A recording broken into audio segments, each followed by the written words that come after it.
Have you heard the phrase Christmas in July? It's a very common phrase with HSN, with major retailers, where they do big sales in July because it's about 6 months away from Christmas time. Now, Christmas in July has an entirely different meaning in the direct response TV industry.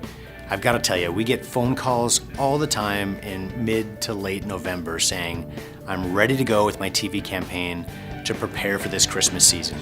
Now, Q4, meaning the fourth quarter of the year, October, November, and December, surely is one of the best times to market a product. People are in the buying mood for sure. But it's the worst time to test a product for the very first time, meaning late November, early December. The advertising rates are very high. If you're testing a product for the very first time, it's an expensive time to market, and it's very late to be able to send your product and get it in consumers' hands for something they've never heard of before. So we talk about Christmas in July, meaning the time that you want to prepare so that you're ready to truly market your product for this Christmas season. Let me walk you through the timeline. The months of July and August are spent preparing for your launch, writing the script, shooting the spot, editing, getting ready to go on the air. September is the time to test. Get on the air the first time, maybe a second time. Watch the results. And then in the month of October is your time to revise, to tweak, to improve, so that when November and December hit, you are ready to go. Your offer is perfect. Your messaging is spot on. Your results are right where they need to be. So now it's the time to ramp up. Your spot is ready. You get the most value, the most benefit out of your campaign. Now, we also get the question, well, if this is such a great medium, meaning TV or direct response TV, how do I know if my product is right for TV? If I've got a product that I want to sell like crazy this Christmas season, how do I know if TV is the right approach to take? Now, TV is the most efficient way to launch and market a product, but your product has to be appropriate. It's not perfect for every type of product. There are 8 questions that we ask about every product to make sure that they're a fit for TV and they have a good chance of being successful. Now, you can learn more about these questions and how to get them answered in other blog posts on our website and other places as well that we publish them. Let me go through them briefly here. The questions that we ask about every product are, first, does it solve a problem that a lot of consumers have? Second, does it appeal to a wide audience or a mass market? Third, is there a value to the consumer? Now, it used to be that products needed to be priced at $10 to $20, but that is no longer the case. We have successful campaigns on the air right now that are over $100, and that happens. The important part is we want to make sure that we're giving value to the consumer. When they see this on TV, they see this as a great value and want to jump off the couch and order. The fourth question we ask is the demographics of your product. Again, this should be targeted to a wide audience, that it works for a wide array of people. But the right demographic for TV typically is an older generation, meaning 45 plus. Now, that's not always the case. Kids products also work very well on TV. Toys, games, etc., plush animals. You've seen many successes in that industry as well.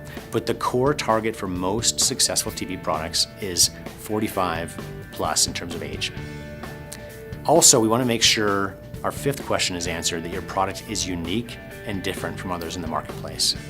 The sixth is that it's credible or believable, that the claims we're making in the TV spot are true. People are going to believe them. The seventh question we ask is margins. Now, you may have a great value for your product that you're selling to the consumer, but if you can't make a high enough margin on your product to afford the TV marketing, to afford your packaging, your shipping, customer service costs, all the other costs that go into a TV campaign like this, it's not going to work. Typically, your margin between your cost of manufacturing until your ultimate selling price to the consumer is about 75 to 80%. That's what you're looking for in a TV product. The eighth question that we ask is personality. Does your product have a unique personality that people will remember? So much like when you meet a new person for the first time at a party and they walk away and you think about them the rest of the night because you had such an interesting conversation with them, you want your product to appeal with a similar personality. When the channel gets changed, when the TV gets turned off, the next morning when they wake up, you want people thinking about your product, have a fun or memorable personality behind it. Now, because we're talking about Christmas in July, we're giving away a free gift as part of this video. And that gift is an instruction on telling you how to test market your product. So answering these 8 questions are a great way to understand if your product can be successful on TV.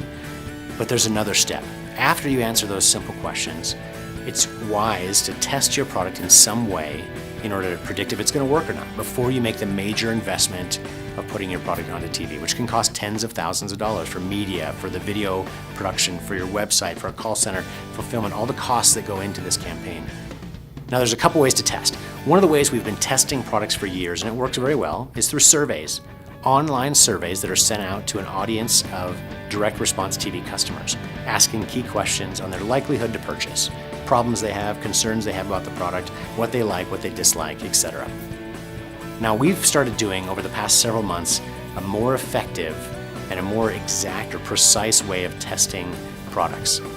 The reason it's better is it's more similar to TV. Now TV works because it interrupts people's lives. For years, as you've watched TV, you get to watch programs for free, but you sit through advertising which pays for it. So advertisers pay for these 30-second spots or longer to be on the TV to interrupt your show because they're trying to get your attention and build brand awareness, build demand for their product.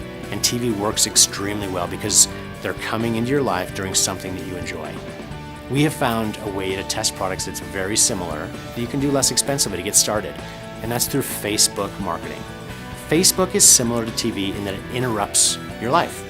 You scroll through your posts from your family, your friends, popular businesses that you support, videos, pictures that you like, and boom, there pops up a suggested post, which is a video of a product. Now, if it's intriguing, you'll watch that video and you may purchase. Just like a TV ad interrupts a TV show that you're watching, these ads interrupt your flow of products or flow of posts coming from your friends and family. Another benefit of testing a product on Facebook is you get to identify your target market in a very precise way. So when you market your product, you can find out who are your consumers, who exactly is purchasing from you, gender, age, interests, etc.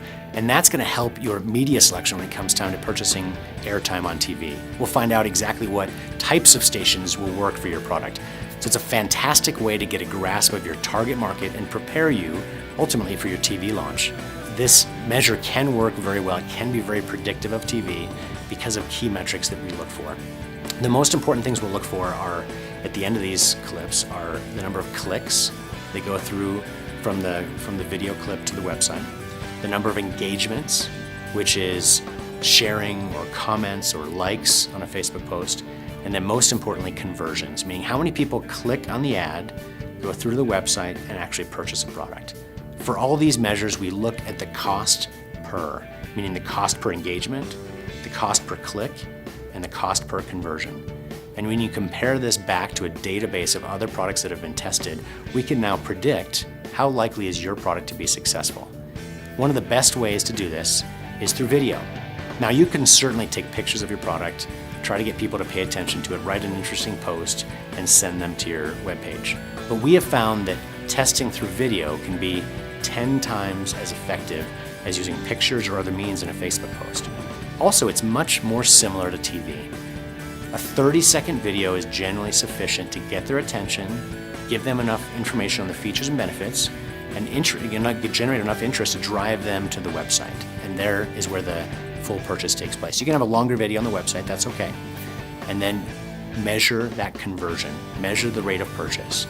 And when you can compare that back to other tests that have been done, now you can understand how likely is this product to be successful before you make the major investment in TV.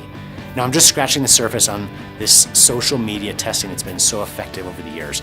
More information will come, details on exactly how to do tests just like this for your product. But if you'd like to get started right away and have any questions, feel free to contact us by calling the number on the screen or sending an email directly to our office, and we'll get back to you and answer your questions. We'll talk to you soon.